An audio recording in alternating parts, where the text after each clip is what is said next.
అమ్మా ఒకసారి వినండి అమ్మా. ఏంటి విషయం షించాన్? పొడుపు కథ అడగనా? అడుగు. ఒక కాలు 3 కళ్ళతో ఉంటుంది, అది ఏమిటి చెప్పండి? ఏంటి ఒక కాలు 3 కళ్ళ? ఒక కాలు 3 కళ్ళ. Traffic signal. కరెక్ట్ గా తప్పుగా చెప్పారు. ఏంటి ట్రాఫిక్ సిగ్నల్ కాదా? కానే కాదు. సరే అదేంటో నువ్వే చెప్పు. ఒక కాలు 3 కళ్ళతో ఉన్నదాన్ని మాన్స్టర్ అని అంటారమ్మా. ఏంటమ్మా అది కూడా తెలీదా? నేను కొంచెం తెలివిగా సమాధానం చెప్పాను. మీరు పోయి ఇలా పనికిరాని కబుర్లు చెప్పడం మానేసి వచ్చి నాకు హెల్ప్ చేయరా.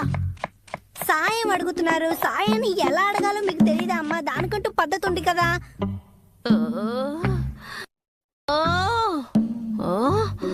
నాకు కొంచెం సహాయం చేసించాన్ ప్లీజ్. ఇంకొంచెం ఎక్స్పెక్ట్ చేస్తున్నాను. చేస్తావా? చెయ్యవా షించాన్? ఇలా అంటే వద్దంటానా? ముందెళ్ళి టేబుల్ ని క్లీన్ చేయి. అలాగేనమ్మా.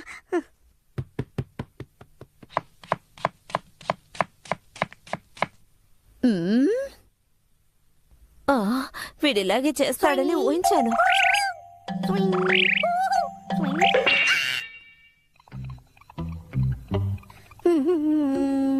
శుభ్రంగా టేబుల్ ని తుడవాలి, లేదంటే అమ్మకి కోపం వస్తుంది. ఇప్పుడు టేబుల్ కాళ్ళని బాగా తుడవాలి, అప్పుడే శుభ్రంగా ఉంటుంది కాలు. బాగా తుడవాలి. నా కాలు తుడుస్తున్నావు.